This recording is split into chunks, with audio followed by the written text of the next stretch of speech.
फातिमा की रानी माँ, प्रभु यीशु की माँ, आसरा तू ही है माँ।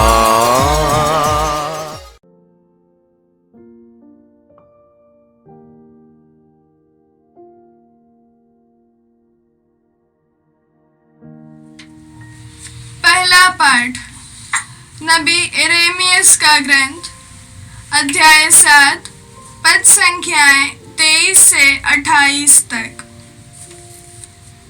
प्रभु यह कहता है, मैंने उन्हें यह आदेश दिया, यदि तुम मेरी बात पर ध्यान दोगे तो मैं तुम्हारा ईश्वर होऊंगा और तुम होगे मेरी प्रजा।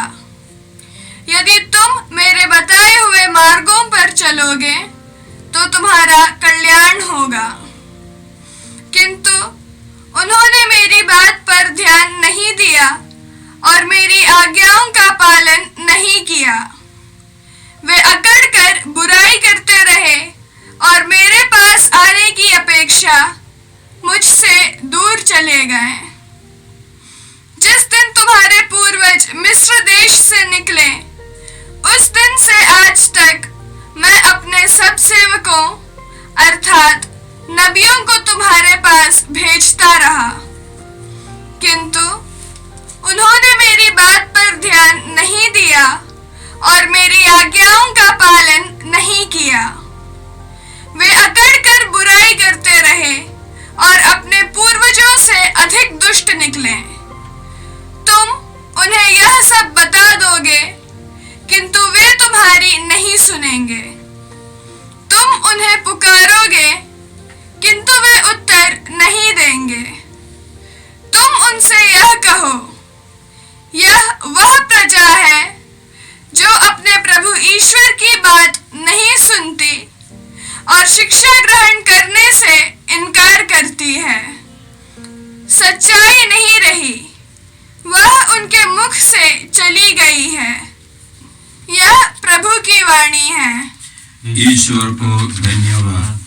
भजन अनुवाक्य। ओह, यदि तुम आज उसकी यह वाणी सुनो, अपना हृदय कठोर ना बनाओ। ओह, यदि तुम आज उसकी यह वाणी सुनो, अपना हृदय कठोर ना बनाओ। आओ, हम प्रभु के सामने आनंद मनाएं, अपने शक्तिशाली त्राणकर्ता का गुणगान करें। हम स्तुति करते हुए उसके पास जाएं, भजन गाते हुए उसे धन्य कहें। अनुवाक्य। ओह, यदि तुम आज उसकी यह वाणी सुनो, अपना हृदय कठोर ना बनाओ। ओह, यदि तुम आज उसकी यह वाणी सुनो, अपना हृदय कठोर ना बनाओ। आओ, हम दंडवत कर प्रभु की आराधना करें, अपने सृष्टिकर्ता के सामने घुटने टेकें। वही तो हमारा ईश्वर है और हम है उसकी चरागाह की प्रजा, उसकी अपनी भेड़ है। अनुवाक्य।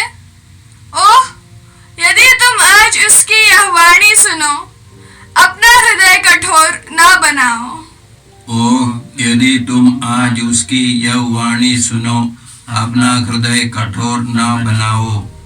ओह, यदि तुम आज उसकी यह वाणी सुनो, अपना हृदय कठोर न बनाओ, जैसा कि पहले मरीबा और मस्सा की मरुभूमि में हुआ था।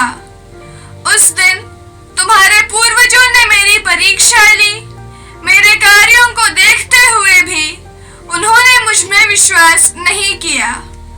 अनुवाक्य। ओह, यदि तुम आज उसकी यह वाणी सुनो, अपना हृदय कठोर ना बनाओ। ओह, यदि तुम आज उसकी यह वाणी सुनो, अपना हृदय कठोर ना बनाओ। जय घोष। प्रभु कहता है, सारे हृदय से मेरे पास लौट आओ और मैं प्रेम पूर्वक तुम पर दया करूंगा। प्रभु आप लोगों के साथ हो और आपकी आत्मा के साथ। सन्मति के अनुसार पवित्र सुसमाचार। हे प्रभु, तेरी महिमा हो। अध्याय 11 पद संज्ञाएं 14 से 23 तक। यीशु ने किसी दिन एक अबदूत निकाला जिसने एक मनुष्य को गूंगा बना दिया था। अबदूत के निकलते ही वह गूंगा बोलने लगा और लोग अचंभे में पड़ गए। परंतु उनमें से कुछ ने कहा, यह अबदूतों के नायक बेल्ज़ेबुल की सहायता से अबदूतों को निकालता है। कुछ लोग यीशु की परीक्षा लेने के लिए उनसे स्वर्ग की ओर से कोई चिन्ह मांगने लगे। उनके विचार जानकर यीशु ने उनसे कहा, जिस राज्य में फूट पड़ जाती है वह राज्य उजड़ जाता है और घर ढह जाते हैं। यदि शैतान अपने ही विरुद्ध विद्रोह करने लगे तो उसका राज्य कैसे टिका रहेगा? तुम कहते हो कि मैं बेल्ज़ेबुल की सहायता से अबदूतों को निकालता हूँ। यदि मैं बेल्ज़ेबुल की सहायता से अबदूतों को निकालता है तो तुम्हारे बेटे किसकी सहायता से उन्हें निकालते हैं? इसलिए वे तुम लोगों के न्याय करेंगे। परंतु यदि मैं ईश्वर के सामर्थ्य से अबदूतों को निकालता हूं तो निश्चय ईश्वर का राज्य तुम्हारे बीच आ गया है। यदि कोई बलवान मनुष्य हथियार बांधकर अपने घर की रखवाली करता हो तो उसकी धन संपत्ति सुरक्षित रहती है। पर यदि कोई उससे भी बलवान उस पर टूट पड़े और उसे हरा दे तो जिन हथियारों से उन पर उनका भरोसा था वह उन्हें उससे छीन लेता है और उसका माल लूट कर बांट देता है। जो मेरे साथ नहीं है वह मेरा विरोधी है और मेरे साथ नहीं बटोरता वह बिखेरता है। यह प्रभु का पवित्र सुसमाचार है।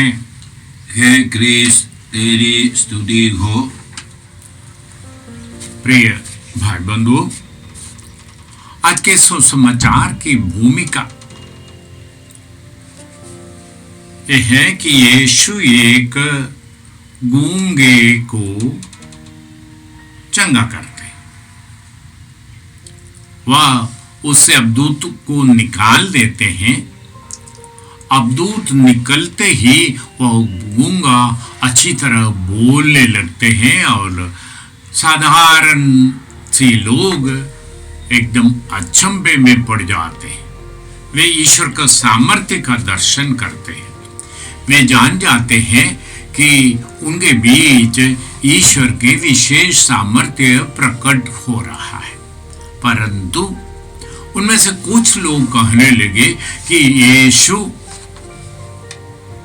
बेल्ज़ेबुल की सहायता यानी दुष्ट आत्माओं के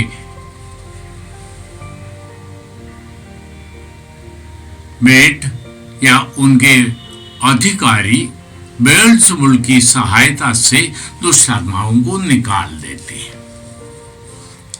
और कुछ लोग यीशु की परीक्षा लेने के लिए विश्वास करने में वे असमर्थ थे।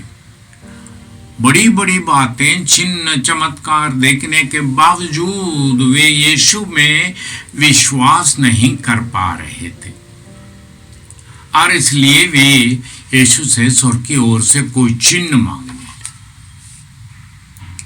यीशु उनके विचार जानकर उनसे कहते हैं,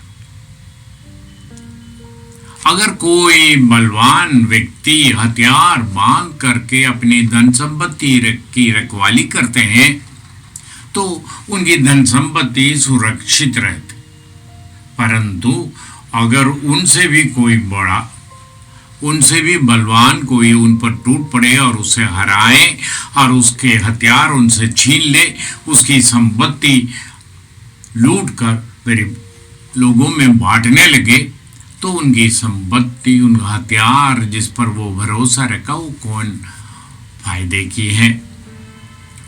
और यीशु ये भी कहते हैं, अगर मैं बेल्ज़ेबुल की सहायता से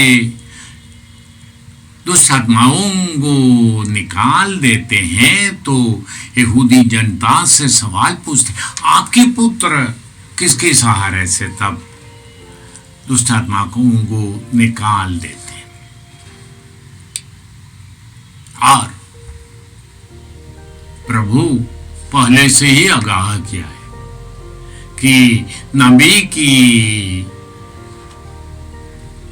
आदर अपने नगर, अपने घर में नहीं होती। और प्रभु यहूदियों को चेतावनी देते हुए कहते हैं कि यदि मैं ईश्वर के सामर्थ्य से शैतान को निकाल देता हूं, दुष्ट आत्माओं अवदूतों को निकाल देता हूं, तो निश्चय ही ये जान ले कि ईश्वर का राज्य तुम्हारे बीच में है, तुम्हारे निकट है। और इसलिए मार्कुस के सुसमाचार का वह वचन, समय पूरा हो चुका है, पश्चाताप करो और सुसमाचार में विश्वास करो। सुसमाचार, ईश्वर अपने पुत्र को संसार में भेज दिया कि संसार के हर एक व्यक्ति को, सारी सृष्टि को ईश्वर की सृष्टि कार्य में जो महत्ता और महिमा प्राप्त हुई उसे वापस ले, मानव को वह पद फिर से प्रदान करे। और प्रभु कहते हैं, हम ये विश्वास करने के लिए कि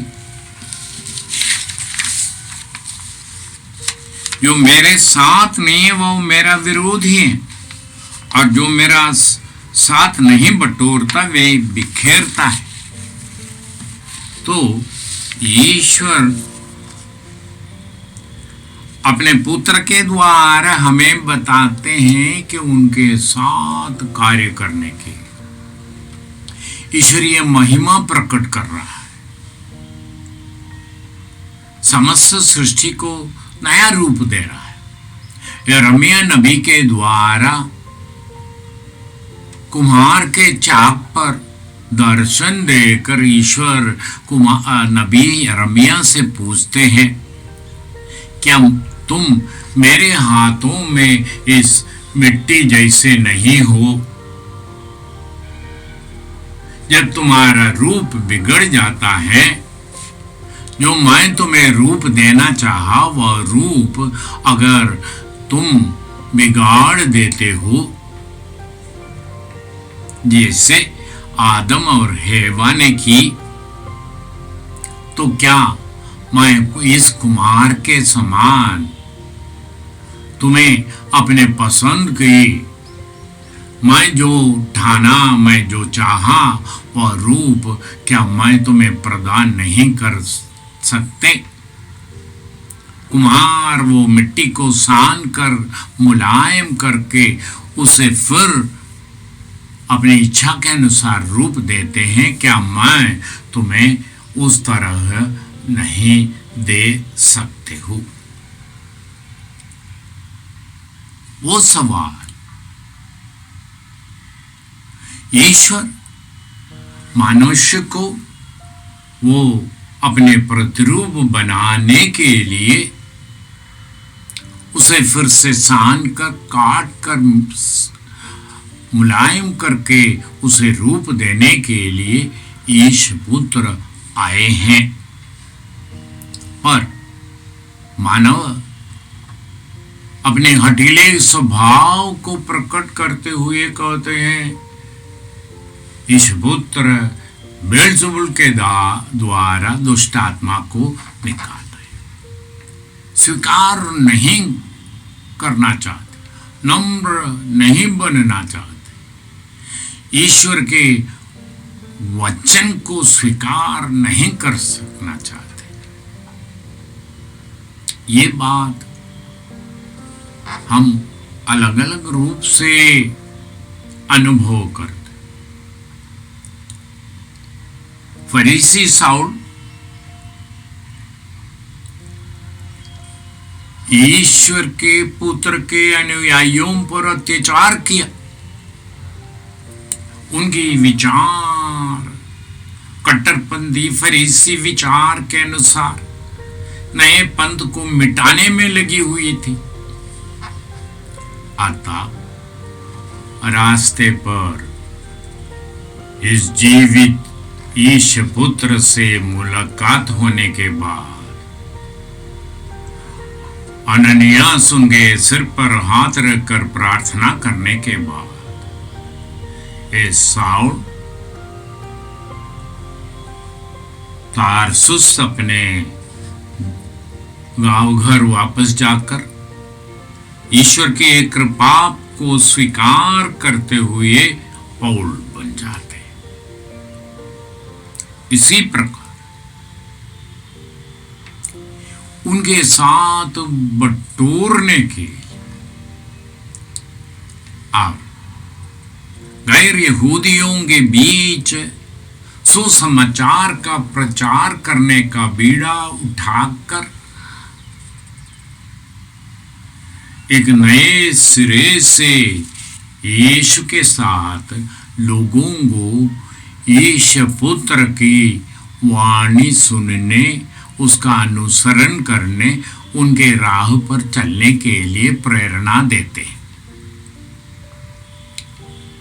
उनके साथ बटोरने के लिए, ईश पुत्र के राज्य के सहभागी बनने के लिए, पिता के प्रतिरूप बनने के लिए और प्रतिरूप बन करके सारी सृष्टि को ईश्वर की महती महिमा के सहभागी बनाने के लिए, उसे संयोजने के लिए, उसके जुड़ा रखने के लिए मानव पुत्र को ईश्वर बुला रहे। पर